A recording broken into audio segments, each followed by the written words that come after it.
This is the tender frame for my Allen American live steam locomotive.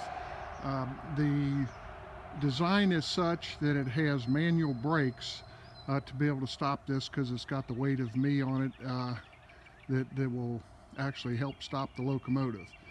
Anyway, it's based on a Connor truck, and the Connor truck is such that the axles have a 3/8 dowel pin in the end of them, and it has a needle bearing, 3/8 bore, 9/16 OD, and it's in a sleeve that can float.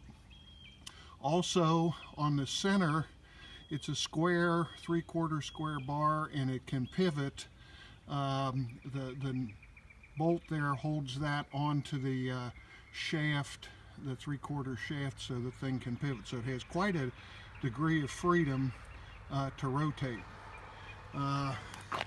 In the front, you can see these would be my footrest, one on each side, so that when you're running, you got somewhere to put your feet, and when you're hauling it home, you can put it back in inside. You see down here, this is where the bolster sits on the frame, and I've got a 30-second Teflon pad in there to help it swivel around. The linkage is such that this is the operating handle for the brake, and down in here you can see that moves this lever down here, and then through a set of linkages,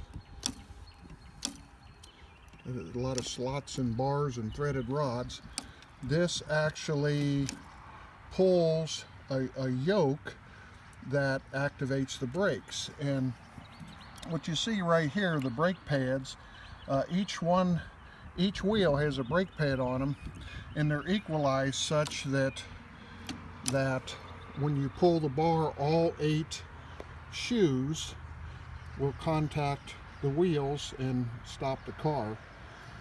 So anyway, it's kind of a neat design that Bill Connor came up with, but I've modified it so he used the air cylinder, and I wanted a manual lever to work the brakes when I'm running the tender or running the engine. So that'll give you an idea of what the equalized brake system on the truck actually is, and what the Connor trucks look like.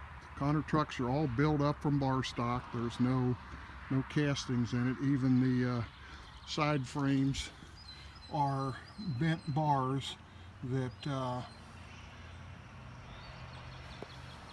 form the side frames. Anyway, that's it.